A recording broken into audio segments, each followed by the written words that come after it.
আসসালামু আলাইকুম স্যার। ওয়ালাইকুম আসসালাম।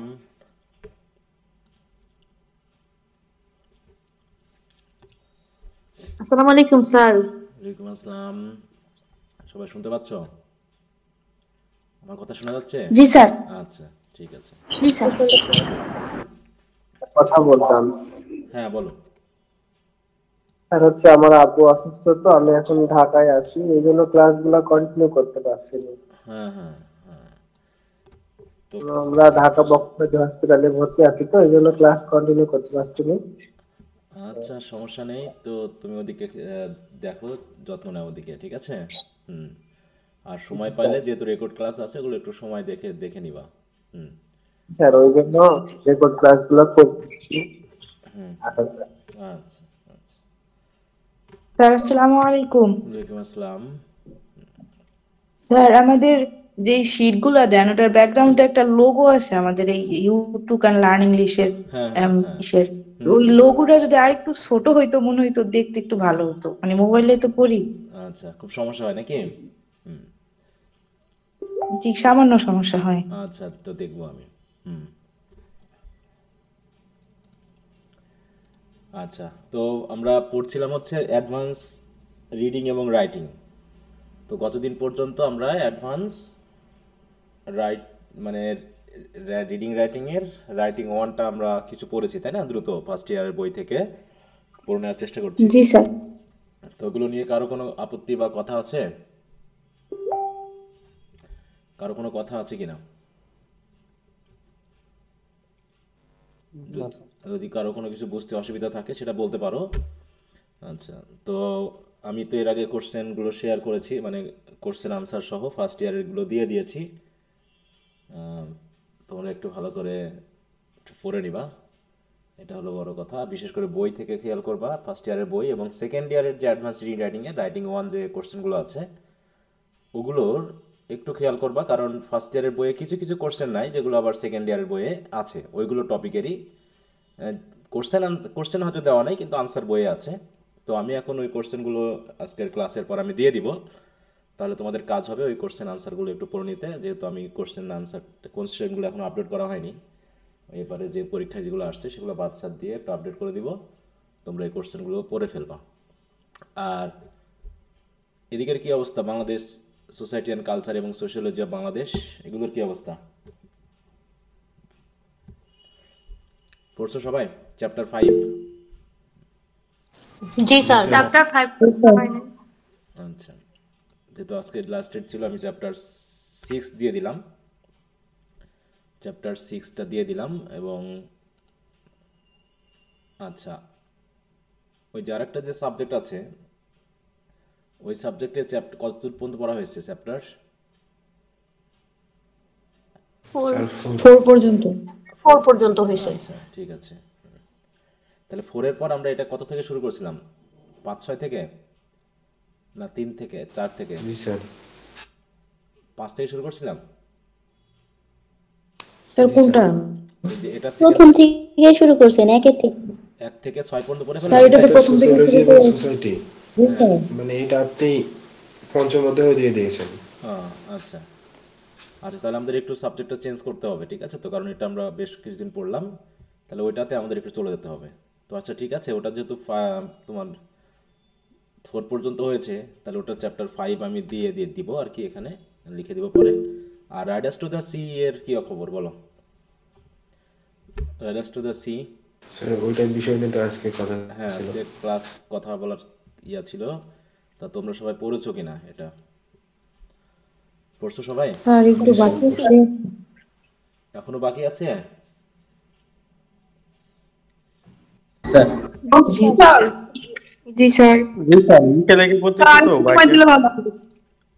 না, আমি তো পড়াই দিব, কিন্তু এখন বিষয়টা হলো তোমরা একবার পড়েছো কিনা, এটার যে তোমাদের কোথায় সমস্যা সেটা তোমরা জানতে পারো। এখন যদি তোমরা না পড়ো, আমাকে তো তাহলে সব পড়াই দিতে হবে, যে তুমি আসলে কি পড়ো, বুঝেছো স্যার কি বোঝোনি। এমন তো না যে আর তোমরা কিছু সমস্যা, তার বুঝোনি। কয়দিন পরে একটু আলোচনা করেন। হ্যাঁ, কিন্তু দ্রুত আর দেখতে কয়েকটা হবে দিন তো। একটু সময় সময় দিলে দিন। তো হবে না, এখন তোমরা সময় এদিকে চাপাবা আর ওদিকে গিয়ে সময় তখন আবার পাবা না। আমি তো 1 সপ্তাহ টাইম দিয়েছি, 1 সপ্তাহের মধ্যে রিডিং পড়তে এত টাইম লাগে? আমি তো মুখস্থ করতে বলিনি এখনো। আমি কি মুখস্থ করতে বলেছি না শুধু রিড আউট করতে বলেছি, মানে রিডিং দিতে বলেছি? কোনটা? স্যার শুধু রিডিং দিতে বলছেন। হ্যাঁ, রিডিং দিলে তো 2 দিনেই হয়ে যাওয়ার কথা। তুমি যদি রিডিং দিতে চাও তো ব্রিফ কোশ্চেন লাগে আমার আধা ঘন্টা থেকে 1 ঘন্টা লাগলো। শর্ট কোশ্চেনগুলো আরেক দিনের 1 ঘন্টা সময় দিলা। ব্রড কোশ্চেনগুলো নাই প্রতিদিন 1 ঘন্টা করে পড়লেও তো একটা করে কোশ্চেন শেষ হয়ে যায়, হয় কি না বলো? জি আমি স্যার। তো মুখস্থ করতে, আমি শুধু বলতে চেয়েছি যে তোমরা রিড আউট করবা, যাতে কোনো জায়গায় কোনো বুঝতে অসুবিধা হলে সেটা যেন তুমি ধরতে পারো এবং আমাকে জিজ্ঞাসা করো, এটার কথা বলেছি। আমি তো মুখস্থ করতে বলিনি এখনো। তাহলে এটাই যদি 1 সপ্তাহ লাগে তাহলে তুমি পরের পড়াশোনা কবে করবা?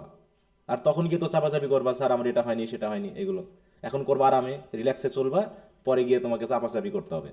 এইগুলো নিয়ে যখন আবার রিভিশনে যাব, পরীক্ষার প্রিপারেশনের জন্য যখন আমরা করব, তখন এগুলো আর পড়া হয়নি স্যার, অনেকে তো কোশ্চেন আনসারই পাবে না, তাই না? প্রত্যেকবার যেটা হয়ে থাকে, পরীক্ষার আগের রাতে গিয়ে তোমরা কোশ্চেন আনসার খুঁজে বেড়াও, এ কোশ্চেন আনসার পাইনি, ও শিট পাই নাই, সে শিট পাই নাই, অথচ এগুলো আগে থেকে দিয়ে দেওয়া হয়। এই যে আলসেমি করো না। 1 সপ্তাহ টাইম দিয়ে যদি বলে এখনো বলো যে স্যার আমাদের পড়া হয়নি, তাহলে কি দরকার বলো? তোমাদের পড়াশোনা নিয়ে খুব খুব আলসেমি, হ্যাঁ? যেটা সবচেয়ে জরুরি এই মুহূর্তে সেটার জন্য তোমাদের স্যার আলসেমি বেশি। আচ্ছা, আমি আর একদিন সময় দিলাম, স্যার পড়া আমি নেক্সট বের হয়েছে স্যার। বলো। ক্লাসে পড়লে ভালো হবে স্যার। জি স্যার 26 তারিখ নিন। না 26 কেন? তুমি যদি বলো স্যার 30 তারিখে নেন, আমি 30 তারিখে নেবো, আমার কোনো সমস্যা না তো। কিন্তু সমস্যা তো তোমাদের, তোমরা পরীক্ষা দিবা, তোমরা পড়বা, আমার টাইম অনুসারে আমি পড়িয়ে যাবো, এত তোমার পড়া হলে হবে, না হলে না হবে, এটা নিয়ে তো আমি দেখতে যাবো না পরে, বলো। সমস্যাটা তুমি মানে পড়বা, কিন্তু সেই সমস্যাটা তো এখন যদি বলো আমাকে 1 মাস টাইম দেবে, আমি তোমাকে 1 মাসই টাইম দিতে পারবো, কোনো সমস্যা না। কিন্তু সমস্যাটা তো আমার হবে না, হবে তো তোমার। একটু খেয়াল করো এগুলো, হ্যাঁ, একটু গুরুত্ব দিও। আর আরেকটা বিষয় বলি, অনেকে তোমরা একই কথা আমি বারবার বললেও সবার কাছে মেসেজটা পৌঁছায় না। তোমাদের গ্রুপ থেকে রিমুভ করা নিয়ে কি বিষয় বলা আছে বলো তো, একজন বলো যে জানো। আমি যে তোমাদের গুগল ক্লাসরুম থেকে মেসেঞ্জার গ্রুপ থেকে রিমুভ করে দিই, সেটা কি না জানিয়ে রিমুভ করে দিই আমি সবাইকে? না স্যার, না না স্যার। স্যার বলেই বা- করেন। বা এমন কি আছে যে আমি সবাইকে না- বলেই দেন হ্যাঁ, যে নিজ এমন- নিজ ইনবক্স এমন কি কেউ আছো যে আমি থেকে- মানে বলি নাই যে না তোমাদের, আমি এমন কেউ আছো যে আমি সবাইকে রিমুভ করি না, শুধু কয়েকজনকে কোর্ডিনেট রিমুভ জয়েন করে হবো। দিই? আমি কি শুধু কয়েকজনকে রিমুভ করি গুগল ক্লাসরুম থেকে? না স্যার সবাইকে বলে দেন। না স্যার। তারপরও এখনো এই মেসেজটা আমি কতবার দিই? কমপক্ষে দুইবার দিই, গুগল ক্লাসরুমে দিই, ক্লাসে বলে দিই, তারপরও কথা আসে স্যার আমাকে কেন গুগল ক্লাসরুম থেকে আপনি রিমুভ করেছেন? বলো, তার মানে কি সে কি অ্যাক্টিভ? আমার উদ্দেশ্য কি গুগল ক্লাসরুম থেকে রিমুভ করা? আমার উদ্দেশ্য তুমি অ্যাক্টিভ কিনা সেটা আমাকে জানা, যে আমার মেসেজগুলো তুমি পড়ো কিনা, ক্লাসগুলো করো কিনা, অন্তত একবার করে হলো মাসে আমাকে মেসেজ দিবা যে স্যার আমাকে গুগল ক্লাসরুমে যোগ করে দেন, এই মেসেজটা। কিন্তু তুমি যখন আমাকে বলবা যে স্যার আপনি আমাকে গুগল ক্লাসরুম থেকে রিমুভ করেছেন কেন, তার মানে আমি কি বুঝবো? তুমি কি অ্যাক্টিভ না ইনঅ্যাক্টিভ? এই কথাটা বলা স্যার মানে ইনঅ্যাক্টিভ। তুমি একদম পুরোপুরি ইনঅ্যাক্টিভ। ইনঅ্যাক্টিভ। কারণ আমি ক্লাসে বলেছি যেদিন 10টা ক্লাস হয়, 12টা ক্লাস হয়, আমি শিট দিয়ে দিই, তারপর রিমুভ করার আগে বলে দিই, রিমুভ করার পরে বলে দিই। তারপরে যদি তুমি ভাবো যে আমি জানি না, তার মানে তুমি একজন ইনঅ্যাক্টিভ, মানে তুমি প্রমাণ করতেছো যে তুমি হচ্ছে ইনঅ্যাক্টিভ। কারণ এটাই আমার ধরার উদ্দেশ্য, যে তুমি অ্যাক্টিভ নাকি ইনঅ্যাক্টিভ।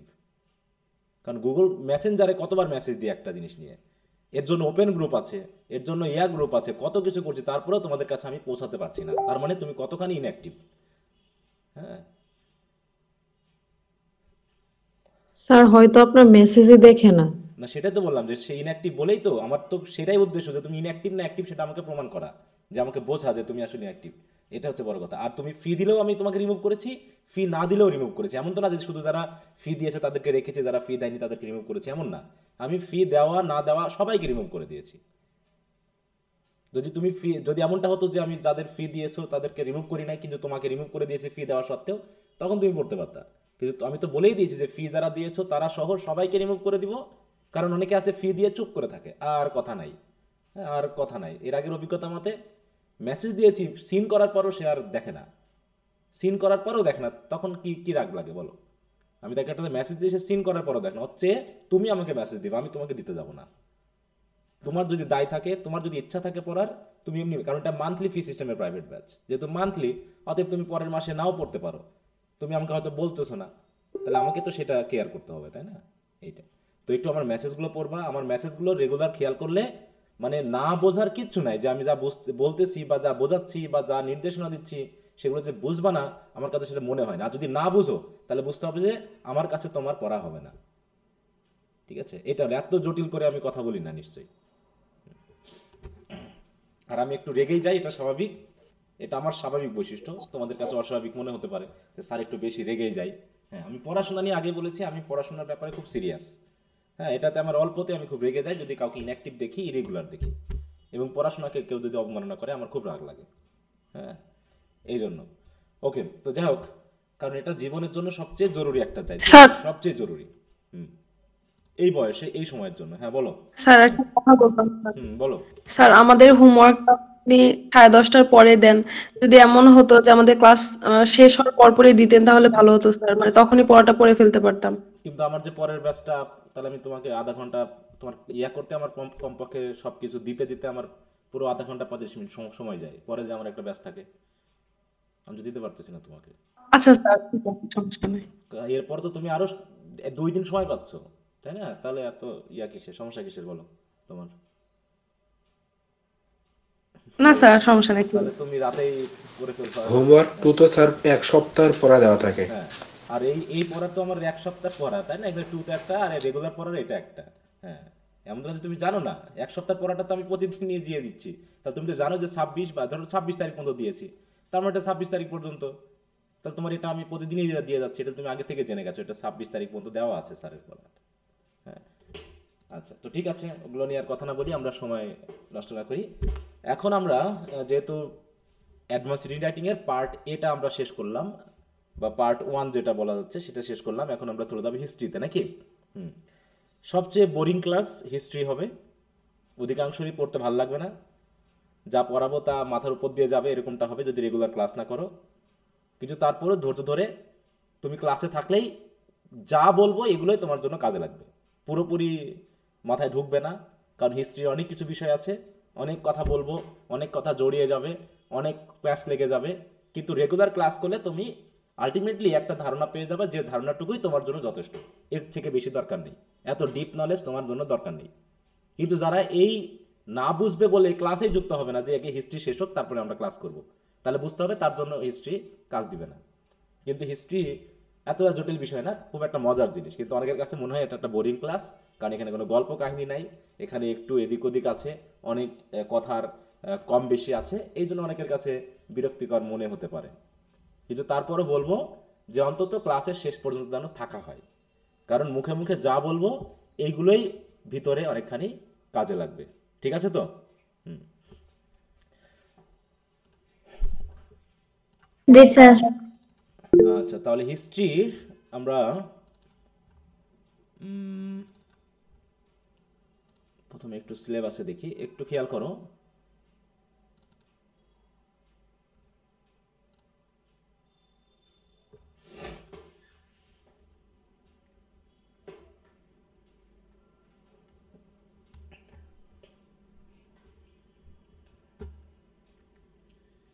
দেখো, এখানে হিস্ট্রির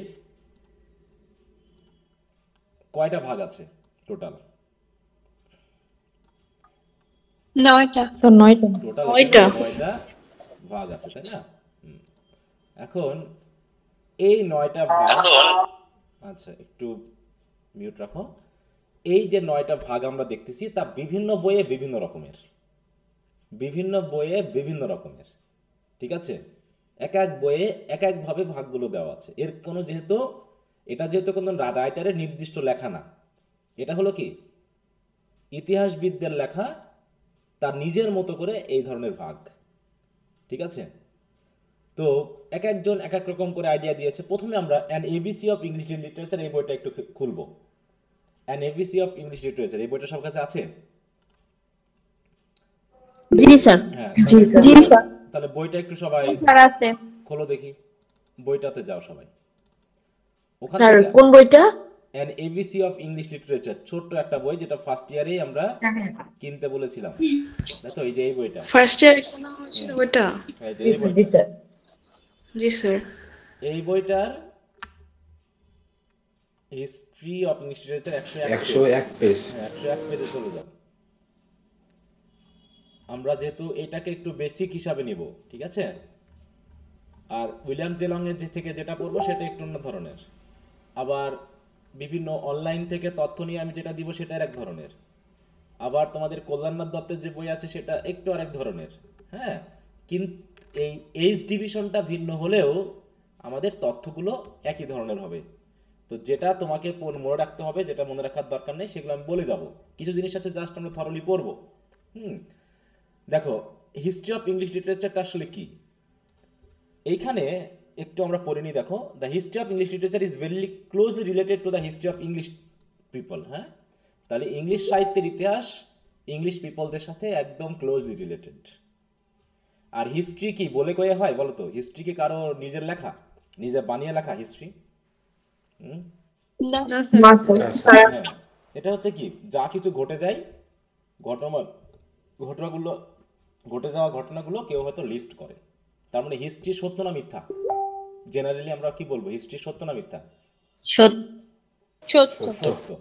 আর সাহিত্য, এটা সত্যও না, এটা মিথ্যাও না, তাই তো? এটা কোনো কল্পনার তৈরি, কোনো একজন মানুষের সত্য কোনো ঘটনা অবলম্বনে হতে পারে, বা সম্পূর্ণ নিজের কোনো ধারণা থেকে সে কোনো চরিত্র গঠন করে, কোনো একটা থিম নিয়ে সে একটা বিষয়কে লেখে। যদি সত্য ঘটনার অবলম্বনে লেখা হয় নিজস্ব জীবন নিয়ে, তাহলে সেটা বায়োগ্রাফি বা অটোবায়োগ্রাফি হতে পারে, এরকম একটা বিষয়। তবে যেটাই হোক, history of English literature English পিপলদের লাইফ হিস্ট্রির সাথে সরাসরি জড়িত। এই জন্য দেখো, it began with the emergence of English nation. অতএব ইংলিশ জাতি যেদিন থেকেই সৃষ্টি হয়েছে, দেখো রবীন্দ্রনাথ ট্যাগরকে কি আমরা বাঙালি লেখক বলবো নাকি বাংলাদেশি লেখক বলবো? তিনি একজন বাঙালি লেখক, তাই তো? বাংলা সাহিত্যের লেখক। আর বাংলা সাহিত্য কি শুধু বাংলাদেশের হয়? বলো। হ্যাঁ, বাংলা ভাষাভাষী যে কোনো মানুষের ক্ষেত্রেই এটা প্রযোজ্য হবে বাংলা সাহিত্যের কথাটা। অর্থাৎ সেটা বাংলা ভাষাভাষী নাও হতে পারে, কোন ইংলিশম্যান বা কোনো জার্মান পিপল যদি বাংলায় লেখে, তা সেটা বাংলা সাহিত্যের মধ্যে পড়ে যাবে। বাংলা ভাষার সাথে রিলেটেড, বাংলা ভাষায় লেখা যে সকল সাহিত্য, সেগুলো বাংলা সাহিত্যের মধ্যে পড়ে।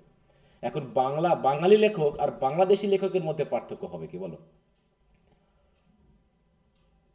বলো তো স্যার, বাংলাদেশের কোনো মানুষ যদি লেখে বাংলায়, হ্যাঁ, এটা আমরা তাকে আইডেন্টিফাই করতে পারি যে বাঙালি, মানে বাংলা লেখক। হ্যাঁ, বাংলাদেশি লেখক। জি স্যার। আর বাংলা ভাষায় যে লেখে সে ইন্ডিয়ান হতে পারে, সে আমেরিকান হতে পারে, যে আমেরিকান বাঙালি যারা আছে তারা হতে পারে, যে বাংলাদেশের নাগরিক না। অতএব বাংলাদেশের নাগরিক না, বাংলা ভাষায় লিখেছে, সেটা হচ্ছে বাঙালি লেখক।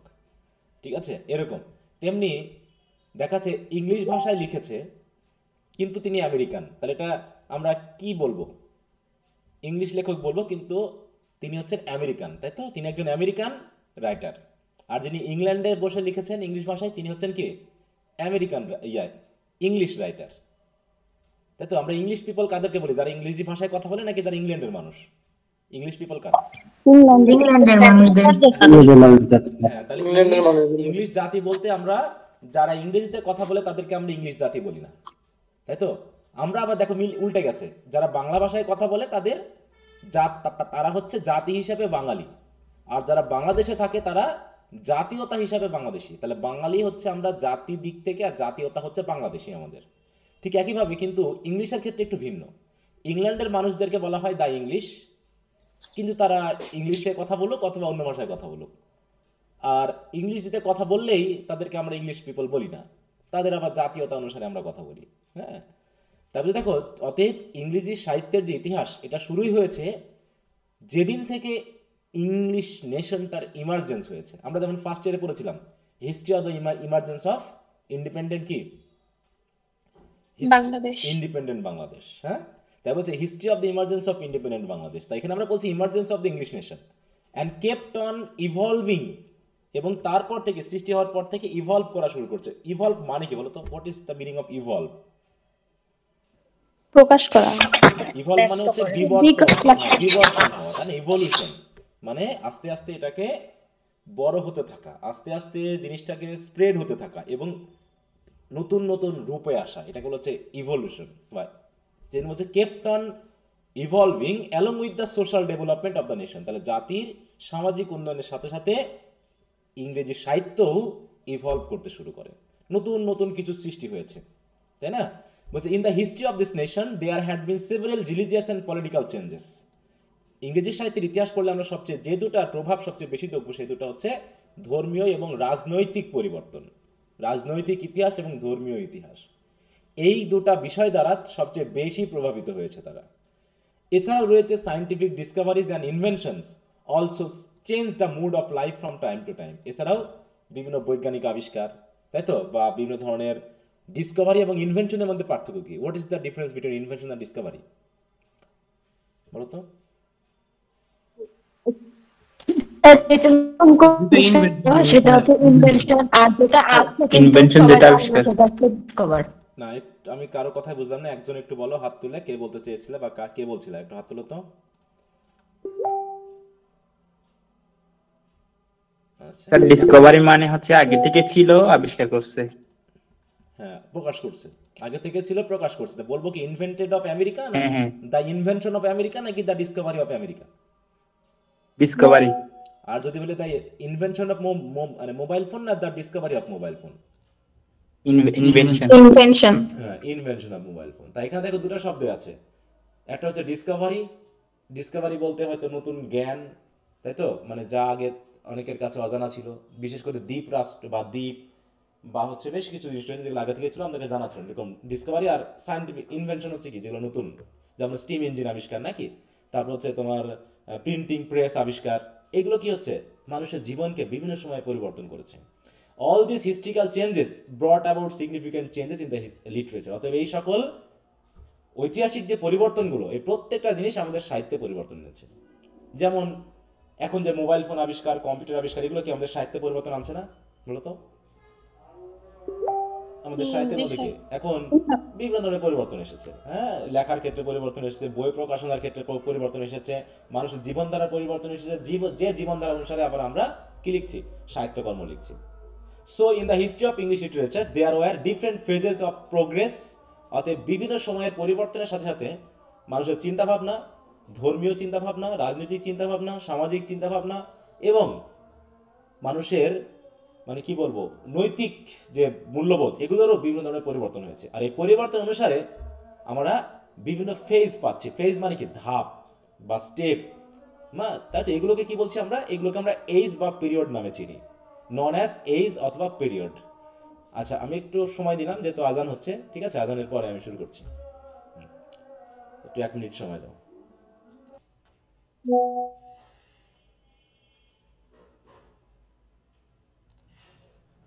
আচ্ছা, সবাই শুনতে পাচ্ছ? জি স্যার। জি স্যার। আচ্ছা, তাহলে এই যে ফেজগুলো, তাই না, বিভিন্ন সময়ে যে বিভিন্ন ঘটনাক্রম অনুসারে সাহিত্যের ধারার পরিবর্তন হয়েছে, চিন্তাভাবনার পরিবর্তন হয়েছে, এগুলোকে আমরা চিনছি এইজ বা পিরিয়ড নামে। এখন কোনোটা শুরুটা কেউ লিখতেছে পিরিয়ড দিয়ে, কেউ লিখতেছে এইজ দিয়ে, যেমন রোমান্টিক পিরিয়ডও বলছে, রোমান্টিক এইজও বলা হচ্ছে। কোনটা ভুল আর কোনটা ঠিক, এরকম কিছু আসবে? রোমান্টিক পিরিয়ড নাকি রোমান্টিক এইজ, নাকি দুটাই বলা যাবে? না, হুম, দুটাই দুইটাই বলা যাবে। দুটাই বলা যাবে। যেমন হচ্ছে মানে নারী এবং মহিলা, কোনটা মানে ব্যবহার করা যায়, নারী শব্দটা নাকি মহিলা শব্দটা, কোনটা আমরা ইউজ করব? দুইটাই। দেখেন, মহিলা কলেজ, নারী কলেজ বলা যায়। না স্যার। একইভাবে মহিলা সমাজ বলি নাকি নারী সমাজ বলি? নারী সমাজ। অতএব এটা আমরা যেভাবে শুনে শুনে অভ্যস্ত, যেটা যার সাথে মিলে গেছে আমরা সেভাবে বলে থাকি। অতএব দুটো শব্দটার মধ্যে কোনোটাই খারাপ না, ভুলও না, নাকি? হ্যাঁ, তবে মহিলা এবং নারীর মধ্যে একটা পার্থক্য আছে। যখন বলবো যে মহিলা, তখন তার মানে একটা নির্দিষ্ট বয়স থেকে মহিলা ধরা হয়, তাই না? আর নারী বলতে যে কোনো মেয়েকে বোঝানো হয়, নাকি? হ্যাঁ, নারী মানে মেয়ে হলেই সেটা নারী সমাজের মধ্যে, কিন্তু মহিলা যখন, নারী তো অবশ্যই, কিন্তু সেটা আমরা কি নারী বিদ্যালয় বলতে পারবো বা মহিলা বিদ্যালয় বলতে পারবো, নাকি বালিকা বিদ্যালয় বলি? বালিকা। বালিকা বিদ্যালয়। মহিলারা তারপরে- পড়তে আসে না, তারপরে বালিকারাই পড়তে আসে।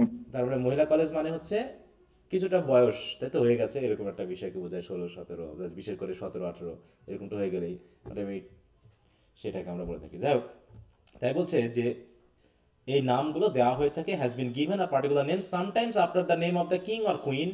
কখনো দেওয়া হয়েছে এইগুলোর নাম কুইন বা কিং অনুসারে, যেমন হচ্ছে জ্যাকোবিয়ান পিরিয়ড, হ্যাঁ, ক্যারোলাইন পিরিয়ড, এলিজাবেথান এইজ, এগুলো হচ্ছে কিং বা কুইন অনুসারে। আবার কখনো দেওয়া হয়েছে কি sometimes after the name of great writer, কখনো রাইটারের নাম অনুসারে, যেমন হচ্ছে শেক্সপিয়ারিয়ান এইজ বলতে পারি আমরা, অনেক সময় বলা হয়ে থাকে, ঠিক আছে তো। মিল্টনিং এইজ আমরা বলতে পারি। অধিকাংশ ক্ষেত্রে অবশ্য রাইটারদের নাম অনুসারে 2-1টা পেজ, যেমন age of Johnson, age of Pope, মানে আলেকজান্ডার পোপ অনুসারে তার নাম হচ্ছে এজ অফ পোপ, এরকম রাটের অনুসারে। আবার কখনো কখনো sometimes according to the spirit of the time, যেমন হচ্ছে রোমান্টিক পিরিয়ড বা হচ্ছে ভিক্টোরিয়ান পিরিয়ড, এগুলো হচ্ছে আবার স্পিরিট অনুসারে, মানে মানুষের চিন্তা ভাবনার আবেগ আগ্রহের উপর ডিপেন্ড করে নামগুলো এসেছে। Some of the ages have got more than one name, আবার কখনো কখনো এজের একের অধিক নাম রয়েছে। দেখা যাচ্ছে একই এজ, জ্যাকোবিয়ান পিরিটান এজ বলা হচ্ছে, জ্যাকোবিয়ান এজ বলা হচ্ছে, ঠিক আছে। তো তো এরকম ভাবে আবার দেখা যাচ্ছে এজ অফ জনসনকে বলা হচ্ছে, হ্যাঁ, অগাস্টান এজ বলা হচ্ছে, এজ অফ পোপ, মানে একই এজের আবার কয়েকটা নাম থাকতে পারে। Because different historians have given them different name, কারণ এটা ইতিহাসবিদের নাম। আবার ডিউরেশনের মধ্যেও পার্থক্য আছে, বলতে similarly the duration of particular age also differ according to the choice of the historian. কেউ বলছে 3 বছর আগে শুরু হয়েছে, কেউ বলছে 3 বছর পরে শুরু হয়েছে, হ্যাঁ, কেউ দেখাচ্ছে অন্য এজের সাথে ওটাকে মিলিয়ে দিচ্ছে। অতএব এইগুলো নিয়ে একটু কনফিউজিং হবে বইগুলোতে, কিন্তু এই কনফিউশন আমাদের নেওয়ার কোনো দরকার নেই, কারণ কনফিউশন অনুসারে প্রশ্ন আসে না। প্রশ্ন আসে যেগুলো ক্লিয়ার ধারণা আছে সেগুলো নিয়ে। কি আমি আমার কথা কিন্তু আগে বলে নিচ্ছি যে কনফিউজিং এজ, কনফিউজিং সাল, কনফিউজিং নাম, এগুলো নিয়ে পরীক্ষায় কোশ্চেন আসে না আসে না? কি বললাম? আসে না। অতএব যদি কোনো কনফিউশন থাকে তখন এরকম করে কোন স্যার ওই বইয়ে দেখলাম এই সাল আছে, ওই বইয়ে দেখলাম ওই সাল, আমরা কোনটা মনে রাখবো? যখন দেখবা যে একটা সাল 3 বইয়ে 3 রকম আছে, তাহলে ওই সালটা ভুলে যাও, ওই সাল নিয়ে পরীক্ষায় আসবে না। কিন্তু যে সালটা সবাই সমানভাবে মেনে নিয়েছে, কোনো কনফিউশন নেই, সেই সালটা মনে রাখবা, তাহলেই হবে। কি কথা বোঝা গেল? Apart G from sir. this, some of the age also দেখো ডিপ সাবডিভিড ইনটু স্মলার এজ, কোন কোন এজ আবার যেমন হচ্ছে রেনেসাঁস পিরিয়ড। রেনেসাঁস পিরিয়ডকে আমরা 4টা ভাগে ভাগ করছি, তাই তো? তাহলে হচ্ছে মেজর একটা এজ আছে, সেটার মধ্যে আবার আরো ভাগ আছে, নিও ক্লাসিক্যাল এজে ভাগ আছে, রেস্টোরেশন পিরিয়ডকে আবার আমরা এক এক রকম ভাবে পাচ্ছি। তো এরকম ভাবে আমরা বিভিন্ন বইয়ে বিভিন্ন ধরনের পাবো। Though the names and time span of the ages differ historian to historian, অথবা হিস্ট্রিয়ান টু হিস্ট্রিয়ান ডিফার হতেই পারে, কিন্তু আমরা এটা যেটা পেয়েছি সেটা হচ্ছে কার বই থেকে নেওয়া?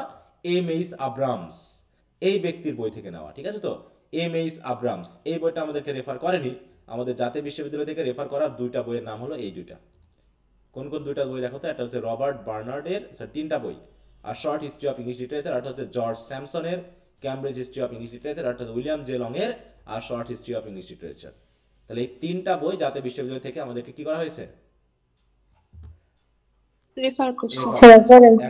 হ্যাঁ, তাহলে তুমি তার মানে কোশ্চেন এই বইগুলোর ভিতর থেকে হবে, এর বাইরে আর কোনো বই পড়ার দরকার নেই।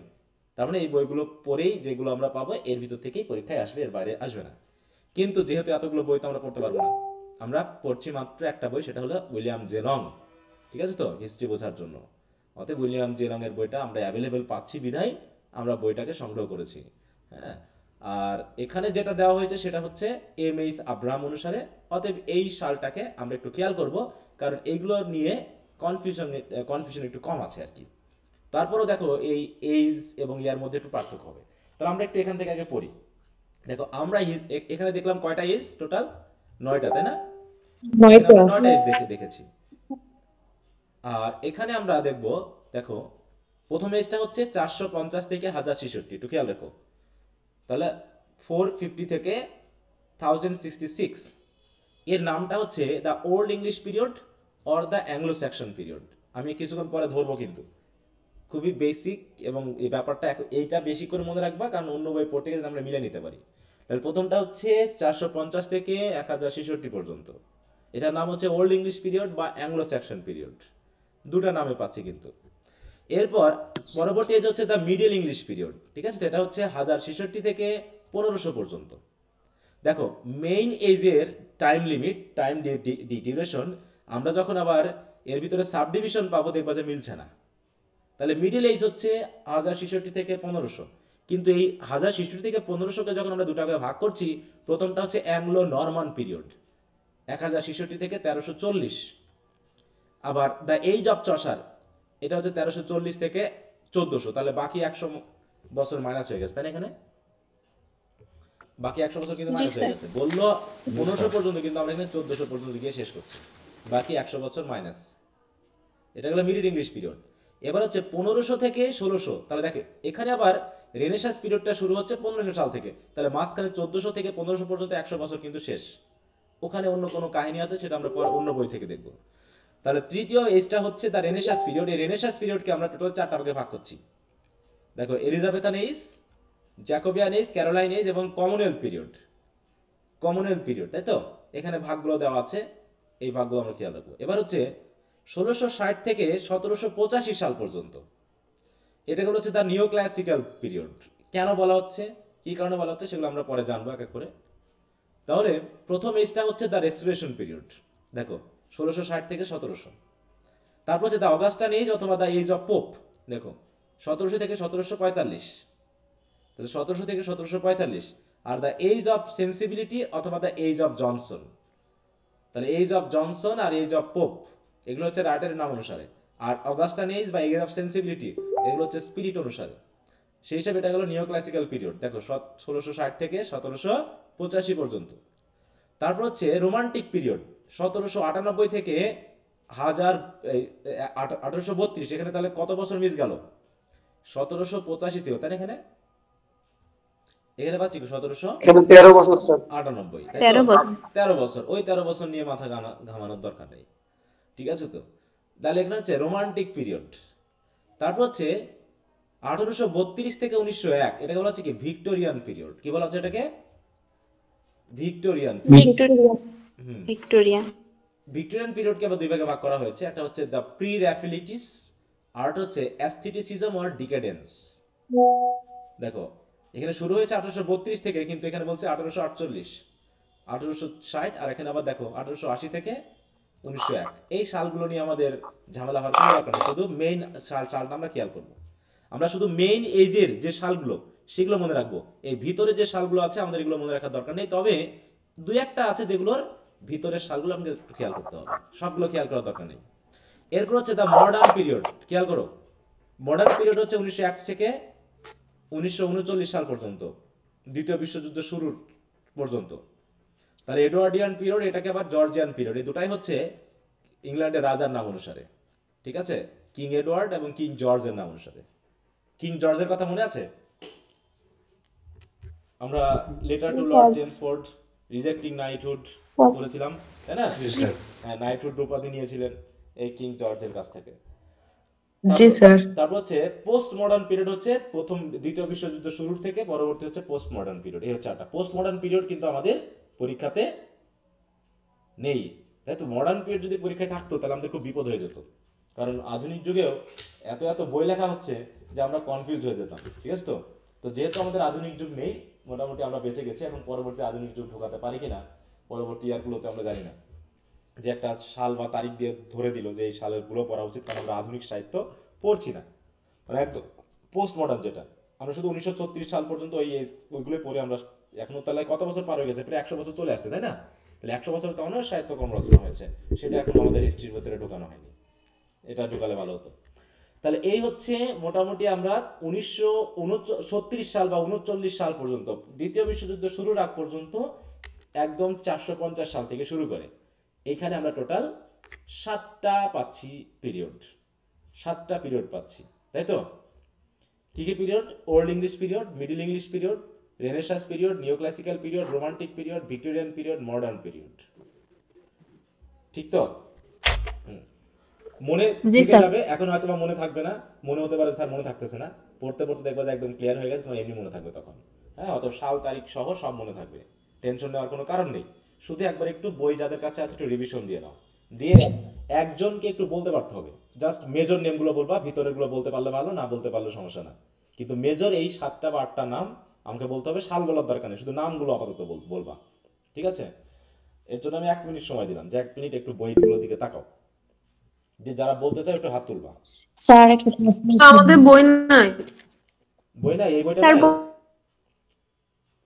এই বইটা কেন নেই? বই নাই। হায় হায় রে, এই বই কেন নেই আর নাকি? বাকি দুইটা কিনছি, এটা কিনতে পারিস না। আচ্ছা, তো আমি তাহলে স্ক্রল করতেছি, আমি বইটা তো কিনছি স্যার, আমরা কিনছি। হ্যাঁ,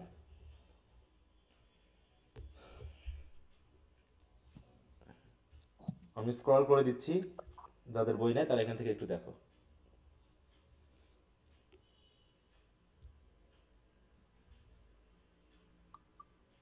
স্যার এই বইটা আপনি কতদিন পড়াবেন?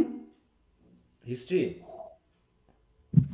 জি, এই যে এবিসি অফ এই যে এইটা ইংলিশ লিটারেচার। এবিসি পড়াবো না, আমি এবিসি পড়াবো না, আমি পড়াবো উইলিয়াম জেলং। এটা তো ফার্স্ট ইয়ারে কেনার কথা। হ্যাঁ, এটা ফার্স্ট ইয়ারেই কেনার কথা। এটা আমি তখনই এটা তোমাদেরকে বিভিন্ন জিনিস পড়ানোর জন্য নিয়েছি। এটাতে জাস্ট আমি এই এজ গুলোকে একটু দেখানোর জন্য, এই বইটা আমি পড়াবো না তো, এটা তো জাস্ট এজ গুলো একসাথে গুছিয়ে দেওয়া আছে, এই জন্য আমি এটা দিচ্ছি।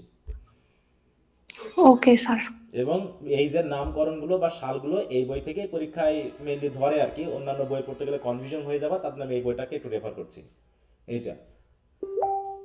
এই বইটা বেশ গুরুত্বপূর্ণ, কারণ সংক্ষিপ্ত আকারে দেওয়া আছে বিষয়গুলো। এই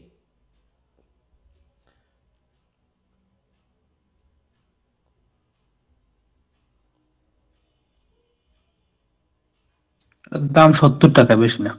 হ্যাঁ, দাম বেশি না, ছোট্ট একটা বই।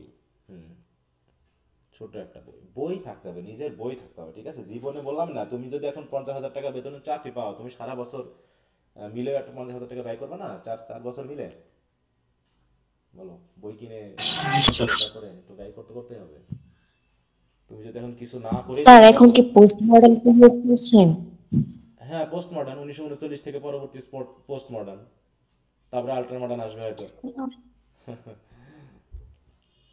আচ্ছা, পোস্ট মডার্নে আমার দরকার নেই, কারণ ওই পর্যন্ত আমাদের দরকার নেই, পরীক্ষা আসছে না। আচ্ছা, তো আশা করি হয়েছে নাকি? জি স্যার। আচ্ছা, দেখি কে কি বলতে পারে। ঠিক, কার কার হাত তুলেছে? ওকে, অনেকে হাত তুলেছে। তাহলে প্রথমে তুলেছে অমি, ইসরাত জাহান অমি। জি sir. The Old English period or the Anglo-Saxon period, the Middle English period, the Renaissance period, the Neoclassical period, the Romantic period, হ্যাঁ, ওটা হবে নিওক্লাসিক্যাল, the ঠিক আছে? Victorian period, Neoclassical period, the Romantic period, the Victorian period, the Modern period, the Post-modern period. আচ্ছা, very good.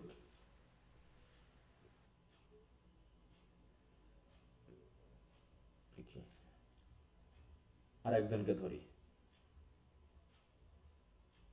আচ্ছা, আনিশা তামান্না। আনিশা তামান্না আছো? আনিশা তামান্না, জি sir. বলো, তুমি বলো এবার। স্যার সাল সহ বলবো নাকি শুধু নামগুলো? যদি তুমি সাল সহ বলতে পারো তো অনেক ভালো। কয়েকটা পারবো, প্রথম কয়েকটা। আচ্ছা, যেগুলো পারবা সেগুলোই বলো, যেগুলো পারবো না সেগুলো না বললেও চলবে, কিন্তু পরের দিন যেন পারা যায়, ঠিক আছে তো? Okay sir. The old English period or the Anglo section period হচ্ছে 450 থেকে 1066। দ্য মিডল ইংলিশ পিরিয়ড 1066 থেকে 1500। দ্য রেনেসাঁস পিরিয়ড 1500 থেকে 1660। আর দ্য নিও ক্লাসিক্যাল পিরিয়ড, তারপরে the romantic period, the Victorian period, the modern period, আর হচ্ছে 1939 থেকে post modern period. আচ্ছা, ঠিক আছে, তাহলে আশা করি মাথায় কিছুটা সবার ধরছে। Very good. ওকে, তাহলে এইটুকুই আমি মোটামুটি এখান থেকে একটু দেখালাম। এখান থেকে কিছু কিছু আমি পড়তে দিব তোমাদেরকে, এখান থেকে কিছু কিছু পড়তে দিব, যেমন সংক্ষিপ্ত আকারে, যে তোমাদের হয়তো আগামী দিনের কাজটা দিলাম যে an ABC of English literature থেকে ওল্ড ইংলিশ পিরিয়ডের সামারাইজেশন যেটুকু দেওয়া আছে, এইটুকু একটু বাসায় তোমরা দেখে নিবা, এবং বিশেষ করে কি কি বইয়ের নাম এখানে আছে, যেহেতু আমরা ওগুলো পাবো সংক্ষিপ্ত আকারে, এর ফিচারগুলো সহ একটু পড়ে নিবা, ঠিক আছে? আমি এটা দিয়ে দিব যেহেতু পিডিএফটা, কিন্তু তোমরা চেষ্টা করবা নিজের বই রাখতে। হ্যাঁ, বই ছাড়া নিজের পড়াশোনা হয় না, বইটা খুবই জরুরি। ওকে, এখন আমরা চলে যাব হচ্ছে উইলিয়াম জে লং এর ওই বইটাতে, ঠিক আছে? উইলিয়াম জে লং, যেটাকে আমরা একটু টেক্সট আকারে পড়বো আর কি। আর একটা বই তোমাদেরকে আমি সাথে দিব বাংলা হিসাবে, বাংলা থেকে বাংলায় পড়ার জন্য, ঠিক আছে? কারণ এই উইলিয়াম জে লং এ কল্যাণনাথ দত্তের। হ্যাঁ, ওটা বাংলা না, ওটা ইংরেজি। কল্যাণনাথ দত্তের ওটা ইংরেজি, ঠিক আছে তো? তো দেখো, এই যে বাংলা সাহিত্যের ইতিহাস, হ্যাঁ, এই যে হ্যাঁ, কল্যাণনাথ দত্তের বইটা হচ্ছে গাইড টাইপের বই ওটা। হ্যাঁ হ্যাঁ, ওটা হচ্ছে গাইড টাইপের। হ্যাঁ, বলো, বুঝলাম না। বললাম ওইটা কি কিনবো? ওটা স্যার কিনলে ভালো হয়, যদি মনে হয় যে কিনবা না এখন, তাও না, দরকারও নাই, কারণ ওখান থেকে যেটুকু পড়াবো সেটুকু তো আমি পিডিএফ করে দিয়ে দিব। কিন্তু উইলিয়াম জেলং এর বইটা একটু সাথে রাখবা, আর এই বাংলাটা জি আমি স্যার তোমাদের সাথে শেয়ার করে দিব, তোমরা ওখান থেকে পারলে নিয়ে নিবা, ঠিক আছে? ওকে, আচ্ছা তাহলে আমরা পড়াটা শুরু করি। দেখো উইলিয়াম জেলং এর এই বইটা পিডিএফ। এখন পিডিএফ এর সাথে তোমাদের হয়তো পেজ টেস্টগুলো একটু মিলবে না, তোমরা একটু প্রিন্ট বই যেটা লিখিত সেটা মিলিয়ে নিবা। এখন দেখো আমরা এখানে একটু মিলিয়ে নিই, সূচিপত্রটা একটু খেয়াল করো। প্রথমে হচ্ছে দেখো চ্যাপ্টার 2 থেকেই মেনলি শুরু। প্রথমে কি এজ বলা হচ্ছে বলো তো এই জায়গায়? দ্য অ্যাংলো সেকশন আর old old English English period. এখানে দেখো সমস্যা আছে একটু, তাই না? 450 ঠিক আছে, কিন্তু এখানে 1000 জি স্যার 1066 আছে। হ্যাঁ, 1066। তোমরা 1066 মনে রাখবা, কারণ ওটাই তোমাদেরকে গ্রহণ করতে হবে, এটা না। এরপর হচ্ছে চ্যাপ্টার 3 তে দেখো অ্যাংলো নরমান পিরিয়ড 1066 থেকে 1350, যেটা হচ্ছে অ্যাংলো, আমরা বলছিলাম মিডল ইংলিশ পিরিয়ড। সেই মিডল ইংলিশ পিরিয়ডকে আমরা দুইটা ভাগ করেছিলাম, অ্যাংলো নরমান পিরিয়ড, তাই তো, আর হচ্ছে এইজ অফ চষা। কিন্তু এটাকে আবার দুইটা আলাদা করে চ্যাপ্টারই করে ফেলেছে, এখানে দুইটা আলাদা করে চ্যাপ্টারই করে ফেলেছে। দিয়ে করছে কি দেখো, অ্যাংলো নরমান পিরিয়ড আলাদা 1066 থেকে 1350, তার মানে এখানে 1066টা ঠিক আছে, কিন্তু এখানে আর ওখানে ছিল 1340। আবার এইজ অফ চষার 1340 থেকে 1400, এখানে 50 করেছে, তাই না? এখানে একটু সমস্যা আছে। এরপর দেখো স্যার আমাদের বইয়ে সাল লেখা নাই। বুঝলাম না, বলো। স্যার আমার বইয়ে সাল লেখা নাই। জি স্যার আমার বইও না, আচ্ছা, শুধু চ্যাপ্টার সাল এখন দিয়ে নতুন আপডেট তো সেজন্য একটু সমস্যা হতে পারে। আমি তো বললাম যে কিছু ইয়া হবে, পড়া নিয়ে সমস্যা হবে না, একটু আর এদিক ওদিক হবে পিডিএফ আর ওটা মিলে। হ্যাঁ, কারণ এটা অনেক আগের পিডিএফ, বইগুলো যত আধুনিক করছে তত কমিয়ে ফেলতেছে জিনিসগুলো, ঠিক আছে? হ্যাঁ, সহজ করতেছে আর কি, সালটাল বাদশাহ দিয়ে। এবার কি ছিল দেখো, মাঝখানে 100 বছর বাদ ছিল, তাই না? 1400 থেকে কত 1500 পর্যন্ত, হ্যাঁ 1550 পর্যন্ত। এটা কিন্তু দেখো এবিসিতে নাই, তাই না? এখানে দেখো জি একটা স্যার জিনিস খেয়াল করো, এখানে 1500 বললেও মেনলি শুরু হচ্ছে এলিজাবেথান, এই যে দেখো 1558, তার মানে 1401 থেকে 1558 সাল পর্যন্ত কোনো এজ নাই। কারণটা কি? কারণ এখানে দ্য রিভাইভাল অফ লার্নিং নামে একটা বিষয় ঘটেছে। দেখো এই যে দ্য রিভাইভাল অফ লার্নিং 1400 থেকে 1550, এটা আবার এবিসিতে নাই। এবার হচ্ছে রেনেসাঁস পিরিয়ড বলে যে শুরু, সেটা কিন্তু এখানে আলাদা করে বলা হয়নি। রেনেসাঁস পিরিয়ড বলে কোনো পিরিয়ড বলা হয়নি, বলা হয়েছে দ্য এজ অফ এলিজাবেথ, ঠিক আছে? 1550 থেকে 1660 1620। কিন্তু এবিসিতে একটু খেয়াল করো, 1558 থেকে 1603 হচ্ছে এলিজাবেথ, আর 1603 থেকে 1625 হচ্ছে জ্যাকোবিয়ান পিরিয়ড। কিন্তু এখানে জ্যাকোবিয়ান পিরিয়ড বলে কিছু নাই, আছে? বরং এখানে পিরিটান এজ বলা হয়েছে 1620 থেকে 1660, এটুকু হচ্ছে পিরিটান এজ বলা হচ্ছে। কিন্তু আমরা ওখানে পেয়েছিলাম ক্যারোলাইন পিরিয়ড ছিল, তাই না? এই যে দেখো, এবং কমনওয়েলথ ছিল 1660 পর্যন্ত, কি ছিল? ক্যারোলাইন এজ এবং কমনওয়েলথ পিরিয়ড। তার মানে এই যে 1625 থেকে, মানে জ্যাকোবিয়ান এজের 5 বছর থেকে শুরু করে কমনওয়েলথ পিরিয়ড পর্যন্ত পুরোটা হচ্ছে পিরিটান এজ, ঠিক আছে তো? তাহলে এলিজাবেথান হচ্ছে 1620 পর্যন্ত, মানে জ্যাকোবিয়ান এজ পর্যন্ত এলিজাবেথের মধ্যে ঢুকাই ফেলছে। কিন্তু আসলে এলিজাবেথ তো বেঁচে ছিল 1603 সাল পর্যন্ত, তাহলে 1620 পর্যন্ত হলো কেন? এখানে একটু কনফিউশন আছে, অতএব ওগুলো নিয়ে টেনশন করার কোনো দরকার নাই। এরপর হচ্ছে পিরিটান এজ। পিরিটান এজ বলে আমাদের এবিসিতে কিছু নাই, কিন্তু পিরিটান এজ একটা গুরুত্বপূর্ণ অপশন। তারপর হচ্ছে দ্য পিরিয়ড অফ রেস্টোরেশন, কিন্তু আমরা পেয়েছি কি নিও ক্লাসিক্যাল এজের মধ্যে ছিল হচ্ছে দ্য পিরিয়ড অফ রেস্টোরেশন। দেখো এই যে দ্য পিরিয়ড, এই যে দ্য নিও ক্লাসিক্যাল পিরিয়ড, সেখানে ছিল রেস্টোরেশন পিরিয়ড। কিন্তু এইখানে করছে কি, রেস্টোরেশন পিরিয়ড নামে আলাদা একটা পিরিয়ড হয়েছে। তারপর হচ্ছে 18th সেঞ্চুরি লিটারেচার, এখানে কিন্তু আর ওই নিও ক্লাসিক্যাল এটা সেটা নাই। কিন্তু দেখো 18th সেঞ্চুরি লিটারেচার, নিও ক্লাসিক্যাল কথাটা কিন্তু নাই, কিন্তু ভিতরে আবার বলা আছে, ঠিক আছে? আবার হচ্ছে দেখো দ্য এজ অফ রোমান্টিসিজম, দেখো এখানে 1800 বলা আছে, কিন্তু 1832 সালে হয়। এজ অফ ভিক্টোরিয়ান পিরিয়ড দেখো, এবং পরবর্তী তার নাই, মডার্ন এজ পর্যন্ত নাই, কারণ মডার্ন এজ পর্যন্ত তিনি বইটা লেখেননি, ঠিক আছে তো? কারণ তার আগেই শেষ হয়ে গেছে বইয়ের সাল তারিখ। এখানে অবশ্য পিছনের সাল টাল দেওয়া নেই যে কবে বইটা লিখেছেন, এই জন্য এখানে আমাদের একটু বুঝতে অসুবিধা হচ্ছে। স্যার এখানে তো নামটা একটু ভিন্ন, কিন্তু বিষয়বস্তু কি এক? হ্যাঁ, বিষয়বস্তু এক, আমি তো বললাম বিষয়বস্তু এক, নাম ভিন্ন, চ্যাপ্টার ভিন্ন, সাল তারিখ ভিন্ন। তাহলে এটা যা দেখলাম, আবার তোমার এখানে গেলে আবার ভিন্ন। দেখো দেখো early and middle English period বলে একটা চ্যাপ্টার করেছে এখানে। আবার দেখো আমরা এবিসিতে দেখলাম আর্লি ইংলিশ পিরিয়ড একটা, মিডল ইংলিশ পিরিয়ড একটা। মিডল ইংলিশ পিরিয়ডের মধ্যে আবার অ্যাংলো নরমান একটা এবং চষার একটা। কিন্তু এখানে কি করেছে, আর্লি এবং মিডল ইংলিশ পিরিয়ড নিয়েই একটা পিরিয়ড বানিয়েছে। এজ অফ চসার নিয়ে একটা পিরিয়ড বানিয়েছে, এবং রিফরমেশন পিরিয়ড কিন্তু আমরা পাই নাই এখানে, পেয়েছিলাম? এখানে কোনো রিফরমেশন পিরিয়ড নাই, এখানেও কোনো রিফরমেশন পিরিয়ড নাই। পিরিয়ড আছে হচ্ছে দ্য রিভাইভাল অফ লার্নিং নিয়ে, ওই রিভাইভাল অফ লার্নিংটাই হচ্ছে আমাদের রিফরমেশন পিরিয়ড। তারপর রেনেসাঁস পিরিয়ডের মধ্যে এলিজাবেথান আছে, জ্যাকোবিয়ান আছে, এবং দেখো পিরিটান আছে, এখানে কোনো কমনওয়েলথ পিরিয়ড নাই, এখানে আমরা পিরিটান পাচ্ছি। তারপর রেস্টোরেশন পিরিয়ড আছে, কিন্তু নিও ক্লাসিক্যালের মধ্যে ছিল, এখন আবার সে আলাদা। আবার নিও ক্লাসিক্যাল পিরিয়ড আছে, রোমান্টিক এজ আছে, ভিক্টোরিয়ান এজ আছে, এবং মডার্ন এজ। দেখো তাহলে 3 জায়গায় আমরা কি দেখলাম বলো? 3 জায়গায় হ্যাঁ 3 ধরনের বিষয় পেলাম আমরা, বিশেষ করে দেখো এই যে রোমান্টিক এজ, ভিক্টোরিয়ান এজ এবং মডার্ন এজ বাদ দিয়ে বাকিগুলোর মধ্যে একটু ঝামেলা আছে। হ্যাঁ, তার বিষয়বস্তুতে ঝামেলা নেই, কিন্তু এই যে বিভিন্ন ইতিহাসবিদ বিভিন্নভাবে এই ভাগগুলো করেছে, কিন্তু আমাদের জাতীয় বিশ্ববিদ্যালয় করেছে কি নিজের মতো করে একটা ভাগ তৈরি করে নিয়ে এভাবেই পরীক্ষার কোশ্চেনগুলোকে সেট আপ করবে। যেমন এজ অফ চসার নিয়ে কোশ্চেন হবে, এটা একটা পিরিয়ড যেহেতু আলাদা। আর্লি এবং মিডল ইংলিশ পিরিয়ড যেহেতু আলাদা, এটা নিয়ে কোশ্চেন হবে। রিফরমেশন পিরিয়ড নিয়ে হবে। রেনেসাঁস পিরিয়ডের মধ্যে এলিজাবেথান জ্যাকোবিয়ান এই পুরোটা মিলে একটা করেছে। রেস্টোরেশন পিরিয়ড নিয়ে একটা করেছে, নিও ক্লাসিক্যাল নিয়ে আরেকটা করেছে। কিন্তু এবিসিতে কি ছিল? নিও ক্লাসিক্যালের পিরিয়ডের মধ্যে রেস্টোরেশন ছিল। আবার এখানে কি ছিল? রেস্টোরেশন নামে, দেখো সূচিপত্রে রেস্টোরেশন নামে আমরা তেমন কিছুই, দেখো এই যে এজ অফ রেস্টোরেশনটাকে আমরা পিরিটান এজের পরে পাচ্ছি, পরটা খেয়াল করতে হবে। হ্যাঁ, এই জায়গাতে একটু ভিন্নতা আছে, তো আশা করি বুঝতে পেরেছো বিষয়টা। কারণ এই জায়গাটা একটু প্রশ্ন করবা যেহেতু বারবার তোমরা, এটা একটু বুঝিয়ে নিলাম, ঠিক আছে? ঠিক তো? আচ্ছা, এখন আমরা দেখো সূচিপত্রের প্রথম চ্যাপ্টারটাই হচ্ছে দ্য মিনিং অফ লিটারেচার।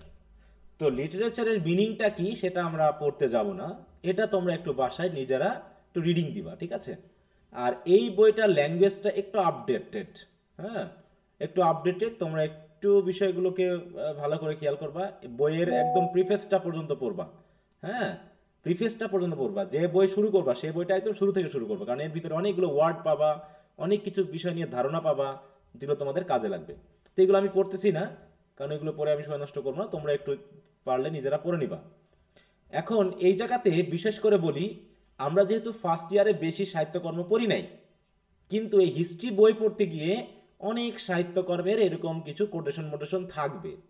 তো আমরা কিন্তু এই কোটেশনগুলো পড়বো না, কারণ ও কোটেশন আমরা বুঝবো না। আমরা এই বইটার আমাদের জন্য প্রয়োজনীয় যে বিষয়গুলো শুধু সেগুলোকে আমরা গ্রহণ করব। এই বইটার কিন্তু হুবহু প্রত্যেকটা পেজ আমরা পড়বো না। আমাদের যে অংশটুকু প্রয়োজন, যে সাহিত্যকর্মটা আমরা পড়েছি সেটার সাথে পরিচিতিমূলক, অথবা যদি কোনো গুরুত্বপূর্ণ সাহিত্যকর্ম হয় সেখানে যদি গুরুত্বপূর্ণ কিছু কোটেশন থাকে সেইগুলো আমরা দেখব, কিন্তু সব কোটেশন আমরা পড়বো না, বা সব পেজও আমরা পড়বো না, বা সবগুলো বিষয়ও আমরা পড়বো না। আমি যেগুলো যেখানে পড়বো তোমরা সেখানে সেই ফোকাসগুলো দিবা। আর যে বিষয়গুলো আমি বলবো যে তোমরা একটু বাসায় পড়ে নিও, নিজ দায়িত্বে একটু পড়ে নেওয়ার চেষ্টা করবা, পড়তে পারলে কাজে দিবে, ঠিক আছে? কারণ হিস্ট্রিটা যেহেতু 9টা চ্যাপ্টার আছে এবং একটু বড়, আমাদেরকে একটু খেয়াল করতে হবে যে আমরা কিভাবে বিষয়গুলোকে পড়ছি। তাহলে আমাদের মিনিং অফ লিটারেচার এটা আমি পড়তে যাচ্ছি না। এইখানে দেখো একটা ঘটনা, দেখো এই মিনিং অফ লিটারেচারের এইখানে যে প্যাসেজটা আছে, এটা আমরা কোনো প্যাসেজ অথবা রিডিং অ্যাডভান্স রিডিং রাইটিংয়ে অথবা কোথাও পেয়েছি, এটা মনে হয় ফার্স্ট ইয়ারের কোনো প্যাসেজ হতে পারে, এখান থেকে তুলে দিয়েছে এইটাই, এখানকার কিছু অংশটা। হ্যাঁ, সেকেন্ড ইয়ার না ফার্স্ট ইয়ার যাক তোমরা হয়তো পেতে পারো, আমি জানি না। আচ্ছা, তাহলে আমি ওইটুকু পড়লাম না। দেখো কত এরকম কোটেশন থাকবে, হ্যাঁ যে কোটেশনগুলো বুঝে আমরা পড়তে পারবো না, কারণ ওই বই আমাদের পড়া নাই, বা হঠাৎ করে সামনে থেকে দিয়ে দিয়েছে, ওগুলো আমরা ওইভাবে বুঝবও না, অথবা আমাদের ওগুলো দরকারও নাই। হ্যাঁ, তাহলে আমরা পড়া শুরু করব হচ্ছে, দেখো object of literature, importance of literature, ওগুলো আমাদের কোনো দরকার নাই। এখান থেকে আমরা মিলে পড়া শুরু করবো। তো অ্যাংলো সেকশন আর ওল্ড ইংলিশ পিরিয়ড, ঠিক আছে?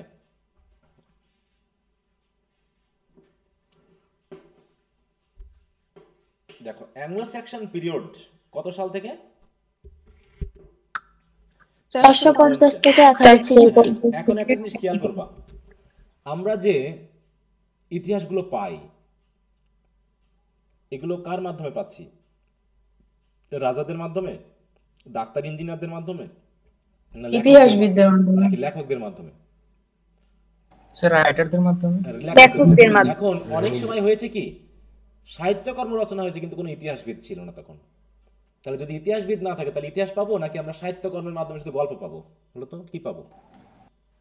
ওই জায়গার মানুষের অবস্থা, মনে করো যে কি কালচার ছিল জানা ইতিহাসবিদ নাই, সে তো ইতিহাস লেখেনি, কিন্তু ওই যে কোনো গল্পের রাইটার আছে যে গল্প লিখেছে। তাহলে যখন একজন ব্যক্তি গল্প লিখে বা কোনো সাহিত্যকর্ম লিখে তখন সে কি দ্বারা প্রভাবিত হয় বলতো?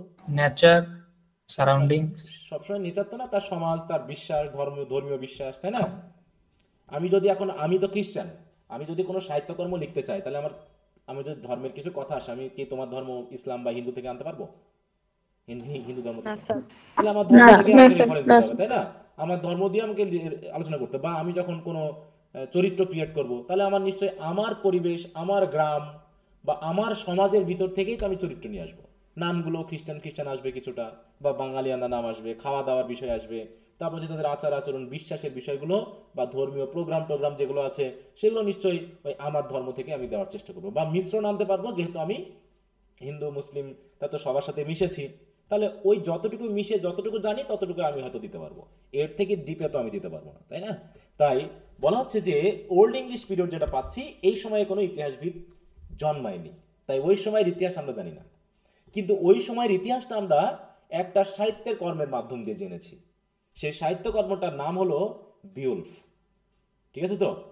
সাহিত্যকর্মটার নাম হলো কি? এটা একটা এপিক। এইটা পরীক্ষাতে খুবই আসে। এই যে যদি কোনো কোশ্চেন আসে তো বিওলফ নিয়ে হয় ব্রিফ, নাই শর্ট, নাই ব্রড থাকেই একটা না একটা। এবার যদি ব্রড আসে তো পরের বার ব্রিফ আসে, আবার যদি না আসে তো পরের বার শর্ট আসে। কারণ এই ওল্ড ইংলিশ পিরিয়ড মানেই বুঝবার যে বিওলফ নিয়ে কাহিনী, বিওলফের ব্যাপারটা। কারণ এই একটা এপিক রয়েছে আর সাথে সাথে আরো 2-3টা বই রয়েছে, যে বইগুলো পড়ার মাধ্যমে আমরা জানতে পেরেছি তৎকালীন মানুষের বিশ্বাস বা তাদের জীবনযাত্রা কেমন ছিল, খাওয়া দাওয়া কেমন ছিল, পোশাক আশাক কেমন ছিল। তাছাড়া এ নিয়ে কোনো সাহিত্যকর্ম নেই। বিশেষ করে দেখো তো, আমরা অনেক সময় সক্রেটিস, প্লেটো এই জাতীয় রাইটারদের বই পাই, তাই না? এই জাতীয় রাইটারদের বই পাই, কিন্তু আমরা যখন বাইবেল পড়ছি, কোরআন পড়ছি, তখন কোন সময় থেকে শুরু আছে বলতো? কোন সময় থেকে শুরু আছে বাইবেল বা কোরআন এগুলো থেকে কাহিনী? একদম শুরু থেকে। একদম শুরু থেকে। কিন্তু কোন ইতিহাসবিদ কি এই কথাগুলো বলেছে? ইতিহাসবিদ কি বলতে পারবে এই অ্যাডাম ইভের কথা? কোন ইতিহাসবিদ বলতে পারবে? জি না স্যার। তার মানে ওই ধর্মীয় বই ছাড়া, ধর্মীয় তার মানে যদি তুমি ইহুদি, খ্রিস্টান বা ইসলাম ধর্মের না হও তাহলে তুমি অ্যাডাম ইভে বিশ্বাস করো না।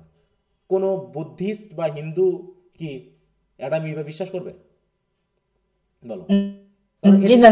এটা তো কোনো ইতিহাসবিদের লেখা না, এটা হচ্ছে নবীদের লেখা, তাই তো? সৃষ্টিকর্তার দেওয়া বাণী, যেগুলো নবীদের মাধ্যমে আমরা পেয়েছি।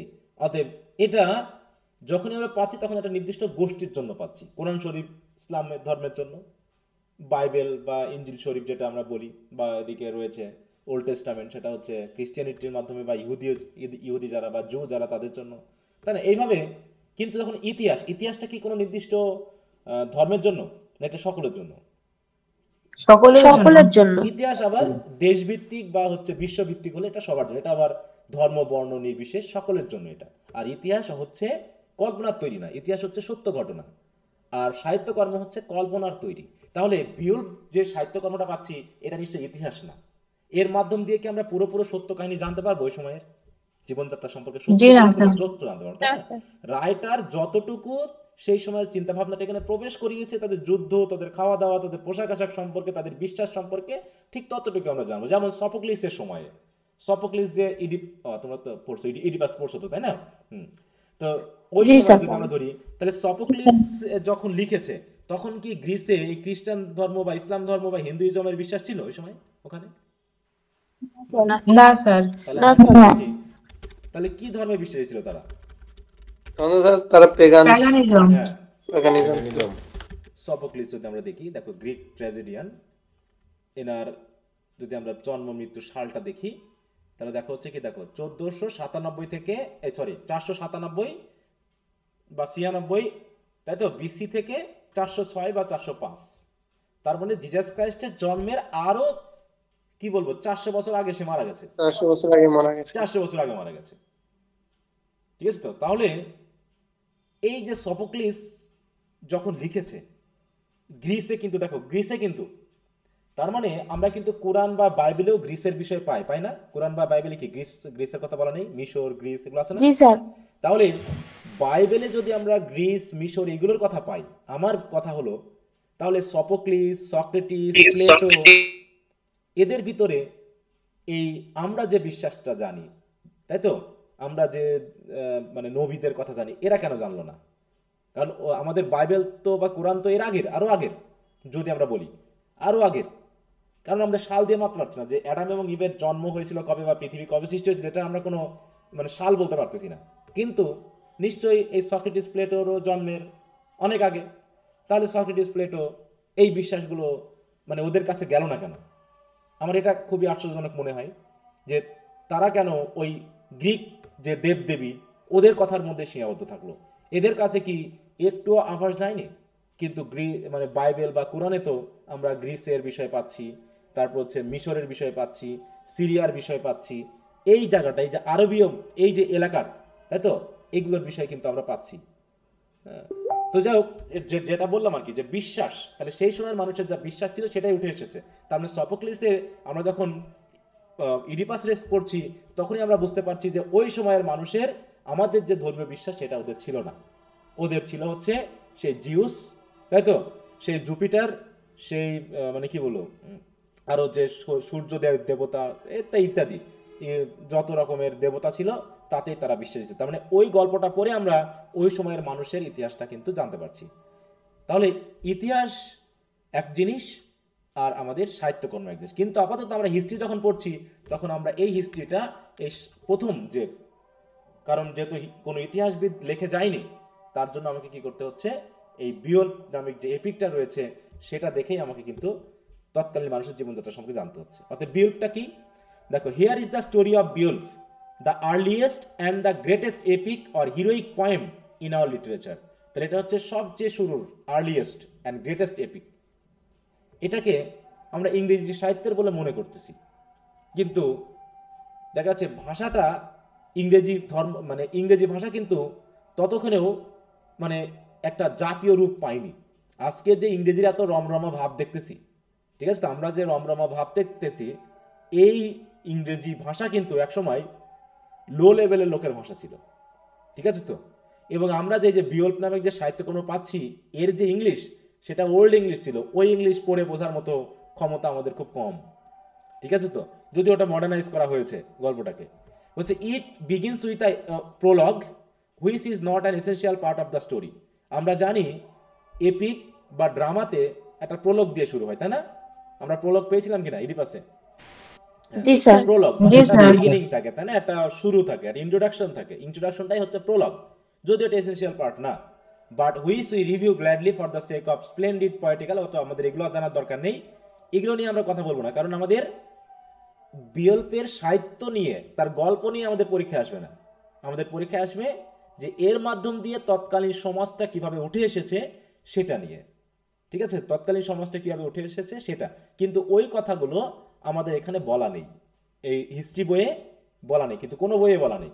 তুমি এই এবিসি বলো, তুমি কল্যাণনাথ দত্ত বলো, তুমি এই যে উইলিয়াম জেলং বলো, এখানে পুরো গল্পটা বলা নেই, বা এখানে ওদের জীবনধারা বলা নেই, শুধু গল্প কাহিনীর মধ্যে কিছু কিছু কথা বলা আছে, যে কথাগুলোর মাধ্যমে আমরা একটা ধারণা নিব মাত্র। যে ধারণাটা দিয়ে আমি একটা ব্রড কোশ্চেন শেয়ার করব তোমাদের সাথে এই এজের। এই যে দেখো, একটা এখানে খুবই গুরুত্বপূর্ণ একটা কোশ্চেন, এবার পরীক্ষা আসছে কিনা আমি একটু দেখে নিতে, এবার কি আসছে এই এজ থেকে, আগে আমি দেখে নিই, তাহলে এটা গুরুত্ব দিব, না হলে দিব না। সেখানে আছে,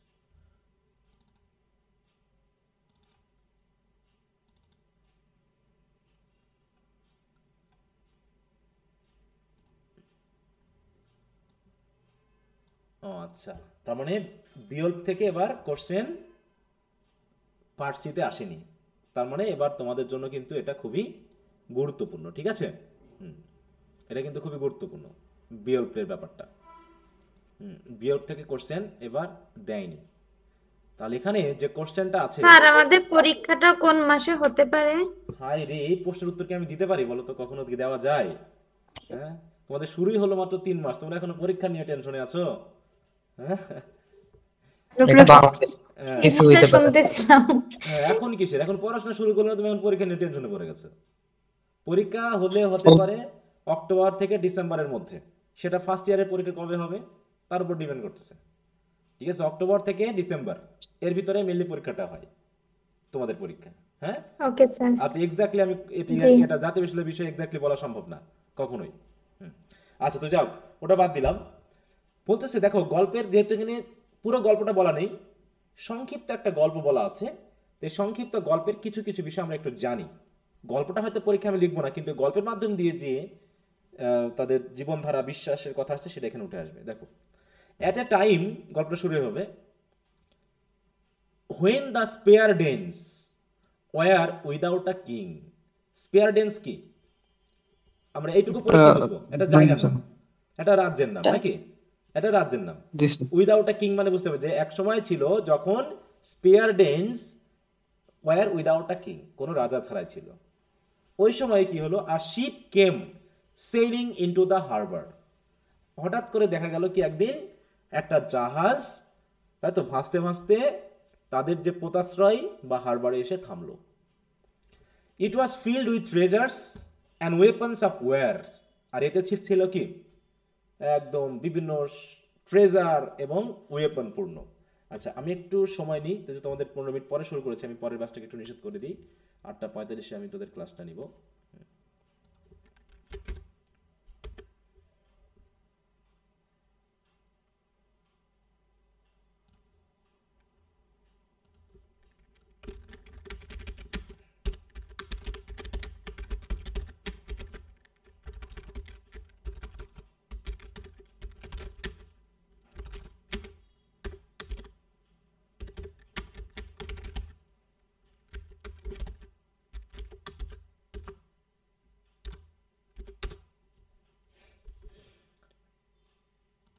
আচ্ছা, তাহলে যেটা বলছিলাম যে it was filled with treasures and weapons of war and it the midst of this warlike things. আর এই যুদ্ধের জিনিসের মধ্যে ওয়াজ আ বেবি স্লিপিং, সেখানে একটা শিশু ঘুমিয়েছিল। No man sail the ship, এবং এই জাহাজটা কিন্তু কেউ চালিয়ে আনেনি। It came of itself and bringing the child whose name was Scyld. আমরা কি সিল্ড নামটা কি তাহলে জানবো, বলো? সিল্ড, তাহলে যেহেতু ওই জাহাজ কেউ চালিয়ে আনেনি, কোনো মানুষ ছিল না, শুধু একটা ছোট বাচ্চা ছিল, আর সেই জাহাজটা ভাসতে ভাসতে এই রাজ্যেই আসলো যার কোনো রাজা ছিল না, এটা কেমন মনে হয়? আশ্চর্য ঘটনা না? বলো। প্রত্যেকটা জিনিসের শুরুটা একটু আশ্চর্য বিষয় দিয়েই হয়। কোনো একটা জিনিসের শুরু একটু আশ্চর্য জিনিস দিয়েই হয়, তা না হলে আমরা এর কোনো শুরু পাই না। ঠিক আছে, তো যেমন অ্যাডাম এবং ইভের কাহিনী যদি আমরা বলি, যারা এই ধর্মে বিশ্বাসী না, ওদের কাছে একটু আশ্চর্যজনক কি মনে হয় যে সৃষ্টিকর্তা অ্যাডাম ইভকে সৃষ্টি করলো, হ্যাঁ, হেভেনে রাখলো, তারপর হচ্ছে সেখান থেকে তাড়িয়ে দিল, দিয়ে মানুষ আসলো, তাহলে মানুষ, পৃথিবী, এগুলো অনেকে দেখাচ্ছে যে এগুলোতে অনেকটা ইয়া করে। অন্য ধর্মে আমি মাঝে মাঝে কথা বলেছি, তারা মনে করে, তার মানে কি শুরুটা একটু আশ্চর্যজনকই হয়, সেটা যে ধর্মের ব্যাপারে বা যে বিশ্বাসের ব্যাপারে বলি বা যে কোনো কাহিনী বলি না কেন। তো এখানেও যেহেতু এটা এপিক এবং এটা একটা কাল্পনিক কাহিনী, গল্প কাহিনী, তো এখানে এই শুরুটা এরকমই।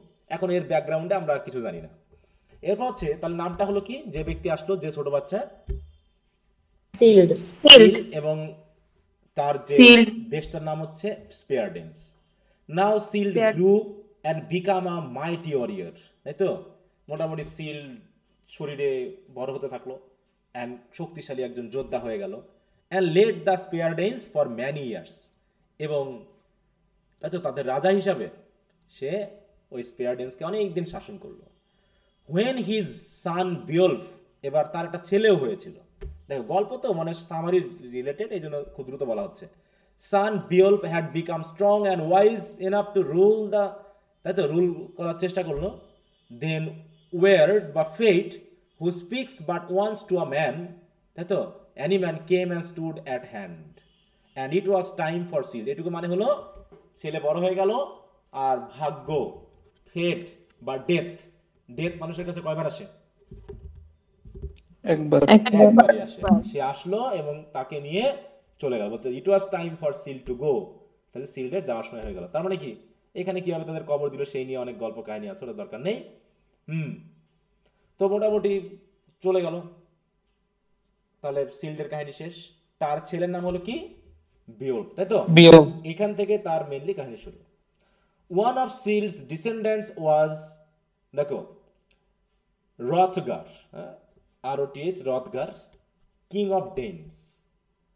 স্পেয়ার ডেন্স আর ডেন্স দুটা কিন্তু আলাদা। পরবর্তীতে জানা গেছে যে স্পেয়ার ডেন্সের যে বাচ্চাটা এসেছিল, ঠিক আছে তো, তার আরো, দেখো ডিসেন্ডেন্ট মানে কি বলো তো? ডিসেন্ডেন্ট মানে কি? মানে বংশ, বংশ, তাই তো? হ্যাঁ, তাই রথগার এ ছিল হচ্ছে এই কিং অফ ডেন্সের, মানে কিং অফ ডেন্স ছিল, ডেন রাজ্যের। With him the story of our Beowulf begins, সেখান থেকেই বিওল্ফের গল্প শুরু।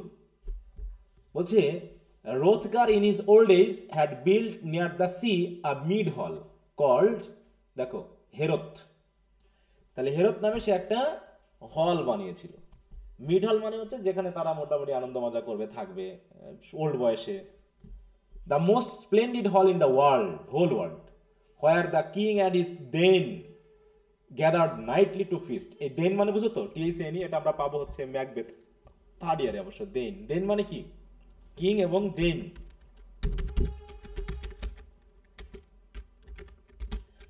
এটা রাজ্য পরিচালনার ক্ষেত্রে একটা পদ। দেখো, দেন মানে হচ্ছে অ্যাংলো স্যাক্সন। দেখো, এটা আবার কোন সময় ছিল? অ্যাংলো স্যাক্সন ইংল্যান্ডের, ঠিক আছে? A man who held land granted by the king, মানে রাজা তার দেশ শাসনের ক্ষেত্রে তার ল্যান্ডগুলোকে ভাগ করে দিত, যেমন আমাদের দিকে জমিদারির প্রথা ছিল, তাই না? Or by a military nobleman ranking between an ordinary freeman and hereditary noble. তেমন মূল কথা হলো সে ছিল হচ্ছে রাজার শাসনের ক্ষেত্রে একটা নির্দিষ্ট ল্যান্ডের শাসক। সে হচ্ছে কি ছিল? দেন। তাহলে সেই দেনদেরকে নিয়ে রাজা মোটামুটি বেশ আনন্দ মজা করার জন্য, এবং listen to the songs of his gleeman, এবং তৎকালীন সময় যারা গায়ক ছিল, তাই তো, তাদের গান টান শুনে মোটামুটি দিন কাটাতো বা রাত কাটাতো। One night as they were all sleeping a frightful monster Grendel broke into the hall, তাই তো? একটা, মানে একদিন তারা ঘুমাচ্ছিল, আর ওই সময় একটা খুবই ভয়ানক মনস্টার, নাম হচ্ছে কি? গ্রেন্ডেল, সে হলে প্রবেশ করে and killed 30 of the sleeping warriors, এবং 30 জন ওয়ারিয়রকে মেরে ফেললো, and carried off their bodies to devour them in his lair under the sea, হ্যাঁ? এবং তার মানে সমুদ্রের নিচে তার যে ইয়ে আছে, তার যে জায়গা আছে, বাসস্থান আছে, সেখানে নিয়ে গিয়ে তাদের বডিগুলোকে খেয়ে ফেললো। তাহলে তৎকালীন সময়ে এই বিষয় ছিল। যেমন রাক্ষস, আমরা এদিকে যখন জানি রাক্ষসের গল্প, বাবা মা বলতো না গল্পটা, না দাদি বা এরকম বলে না, রাক্ষসের গল্প শুনছো কখনো? জি স্যার। হ্যাঁ, তো ওই রাক্ষসের মতো একজন উঠে এসে তাদেরকে নিয়ে গেল। The appalling visit was splendidly repeated, এরকম প্রায় ঘটতো, হ্যাঁ, প্রায় রাতে এরকমটা ঘটতে শুরু করলো। And fear and death reigned in the great hall, মোটামুটি বিশাল একটা সমস্যা হয়ে গেল। The warriors fought at first, প্রথমে যুদ্ধ করলো, কিন্তু যখন দেখলো আর হচ্ছে না, fled when they discovered that no weapon could harm the monster, তারা পালিয়ে যাওয়া শুরু করলো যখন দেখলো এই দৈত্যের কোনো ক্ষতি হচ্ছে না অস্ত্র দিয়ে। Heorot was left deserted and silent, অতএব যে জায়গাটা, না, এই যে হেরত নামে যে হলটা তৈরি করলেন, সেটা এখন সবাই ছেড়ে চলে গেল। ফর 12 উইন্টার্স, 12 উইন্টার্স মানে কি? কয় বছর? 12 বছর। 5 উইন্টার্স 5 সামার, আমরা পড়েছিলাম কোন বইয়ে? কে বলেছে এটা? 5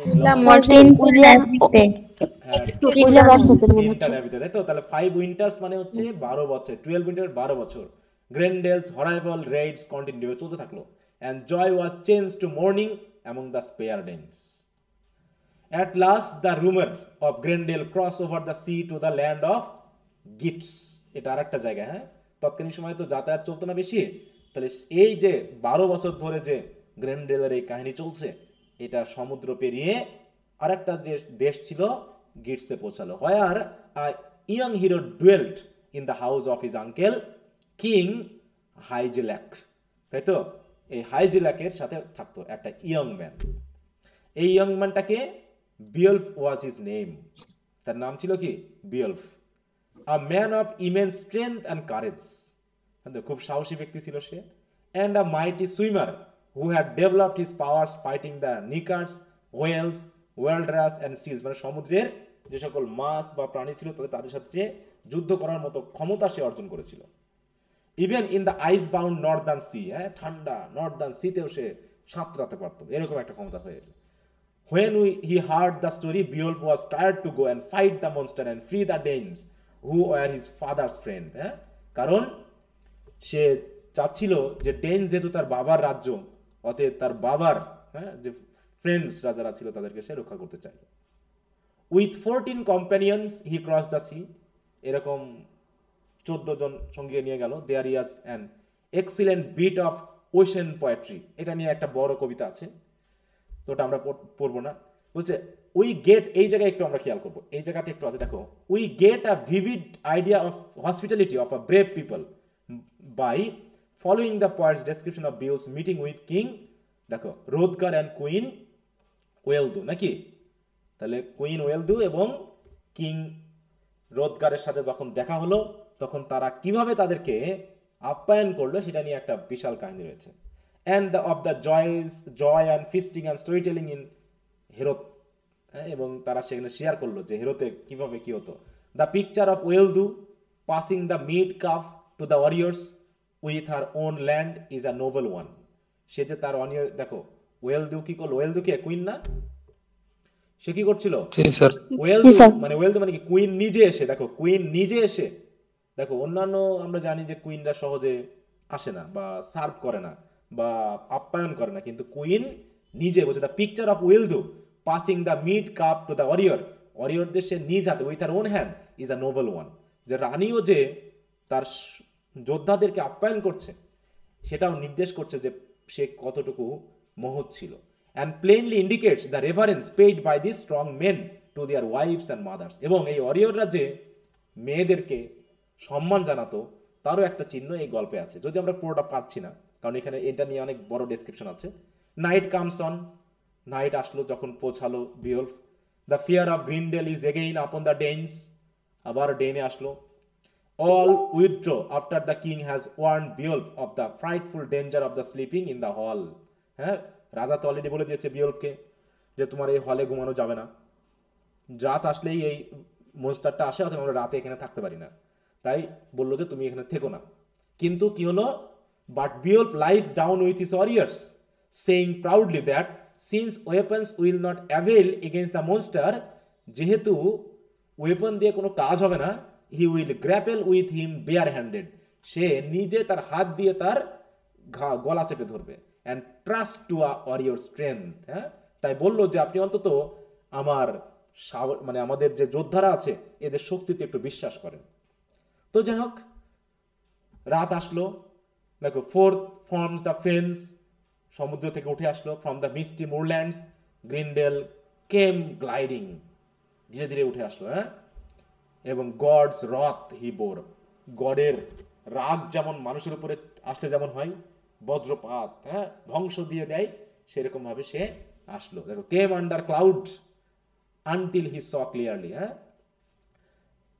যখন সে হলের ভিতরে আসলো তখন দেখলো কি, হলে কি কারা আছে, রাজারা আছে না বিওলফের ইয়ার আছে, সেনারা আছে, হ্যাঁ, glittering with gold plates the mid hall of main, দেখলো সে দেখলো যে না এর আগে তো হলে এত মানুষ ছিল না, আবার মানুষ কোত্থেকে আসলো।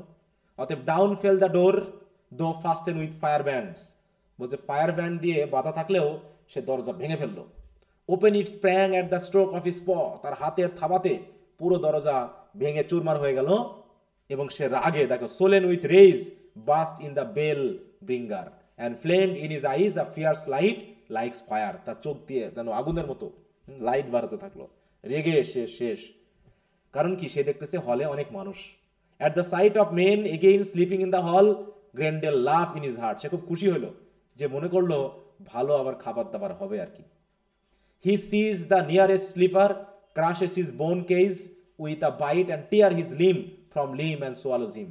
এইভাবে সে এক এক করে, হ্যাঁ, ধরতে থাকলো তার সেনাদেরকে এবং খাইতে শুরু করলো।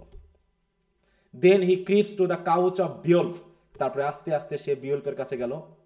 Stretches out a claw, সে তার একটা হাত বাড়ালো, not only to find it, তাই তো, class in grip of steel, যেই হাত বাড়িয়েছে অমনি তার হাতটা কি হয়ে গেল, একটা ফাঁদে আটকে গেল, স্টিলের একটা ফাঁদে আটকে গেল। আর sudden terror strike the monster heart. তাহলে এই যে এতগুলো সেনাকে যে এসে মারলো না, এটা হুদায় মরলো না বলতো? মানে জি স্যার, আগে যদি হাতটা তাহলে পাততে তাইলে তো মরতো না। তাহলে ফাঁদ পেতে মানুষ ধরতে গিয়ে, মানে মানুষ তাকে ধরতে গিয়ে কিছু মানুষকেই খাওয়াই দেওয়া হলো। যেমন করে আমরা পাখি ধরতে গিয়ে বা বানর ধরতে গিয়ে বা কোনো পশু ধরতে গিয়ে ফাঁদ পাতি, তা তার ফাঁদে মানুষকে দিয়ে পাতানো হয়েছে। সে মানুষ খানিক খেয়ে নিল এবং তারপরে শেষে আসলো বিয়ল্ফের কাছে যখন সে ফাঁদে পড়লো। He roars, struggles, tried to jerk his arm free, but Beowulf leaps to his feet and grapple his enemy bare-handed. ধরে ফেললো। To and fro they surge, আর যেহেতু দৈত্য শক্তিশালী, খানিক নাড়াইয়ে চাড়াইয়ে টেবিলস আর ওভারটার্ন, যুদ্ধ হলে যেমনটা হয়, টেবিল উল্টে গেল। গোল্ডেন বেঞ্চেস রিপড ফ্রম দেয়ার ফাস্টেন্স, যে বেঞ্চগুলো বাঁধা ছিল সেগুলো খুলে গেল। দ্য হোল বিল্ডিং কুয়েক্স, এমন যুদ্ধ হলো যে পুরো বিল্ডিং কেঁপে উঠলো। And only its iron bands kept it from falling to pieces. হ্যাঁ, এবং যে আয়রন ব্যান্ড দিয়ে, মানে কি বলবো, যে বাধা ছিল তার হাতটা, সেগুলো আস্তে আস্তে খুলতে শুরু করলো। Beowulf companions are on their feet now, যারা ছিল তারাও মোটামুটি জেগে উঠলো।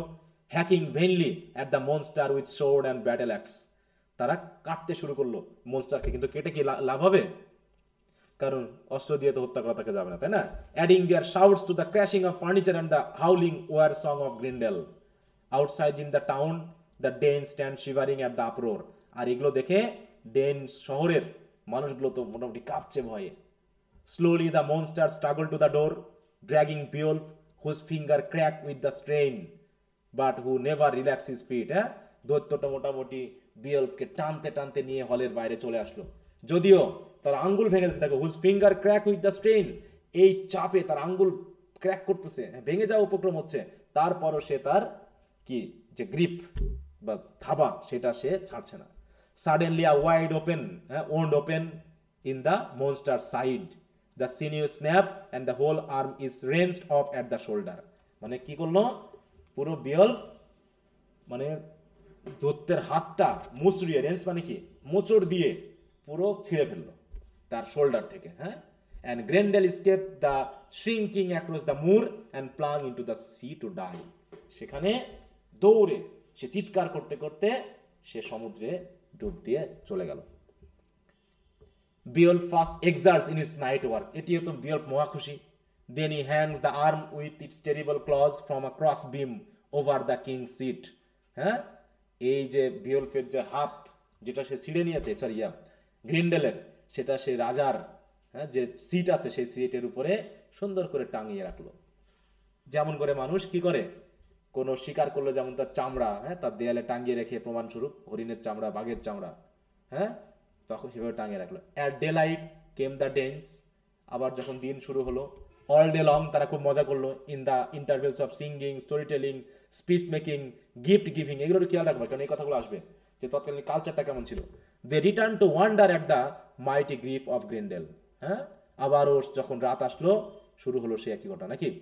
টু রিজয়েস ইন বিয়ল্ফস ভিক্টরি, সবাই মোটামুটি দেখো তাহলে গ্রেন্ডেলের রিটার্ন নিয়ে তারা মোটামুটি দেখো giving grip, they return to wonder at the mighty grip of Grendel, গ্রেন্ডেলের শক্তি নিয়ে তারা খুব আশ্চর্য হয়ে গেল। কিন্তু তারপরও যেহেতু গ্রিন্ডেলের কাছ থেকে মুক্তি পাওয়া গেছে, তাই কি দাঁড়ালো, সবাই মিলে মোটামুটি খুব মজা করলো। When night falls a great feast is spread in Heorot, সবাই মনে করলো বিয়ল্ফ গ্রিন্ডেল মনে হয় আসবে না। The Dane sleep once more in a great hall, at midnight comes another monster, অন্য আর একটা মনস্টার আসলো। কে সে? A horrible half human creature, is half human creature, mother of গ্রিন্ডেল।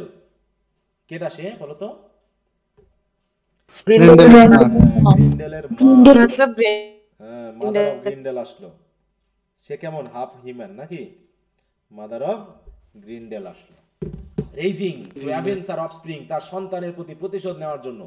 She thunders at the door, the Danes leap up and grasp their weapons, but the monster entered, seizes দেখো Aesir, who is a friend and advisor of the king, তাকে ধরলেন, rushes away with him over the fern, ফেন মানে কি, ফেন মানে ডোবা নাকি, সেখানে সে আবার চলে গেল।